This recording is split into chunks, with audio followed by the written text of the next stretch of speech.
Көрдіңіз, ол телевизорге киноға түсіріп жатыр. Сүгірет емес. Әңгіме айтты. Bir нәрсені түсіндіріп қойды. Алдымdan шыққан сөздің бәрі мына өзлерінде. Дәулет түсірдің ба жаңырдан? Жасылтан, ассалаумағалейкум, құдамыз.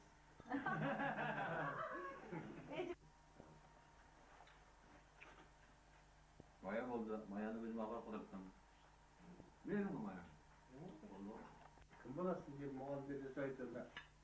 Менің үлкенім жаңа қызы бар. Кішкене бала шағам барып қайта айтатыным ғой. Ай, мына мектепті жақсы оқыңдар. Жақсы оқысаң, жақсылап адам боласың, жақсы жұмыстарға да барасың. Ал мен соны ойлатып қойдым. Неменеге отырсың дейді. Қыздарым келу керек еді, біреуі Астанадан біреуі Алматыдан. Бірақ кеше жақында жүрді. Шашың құрсын. Қайтадан барып сосын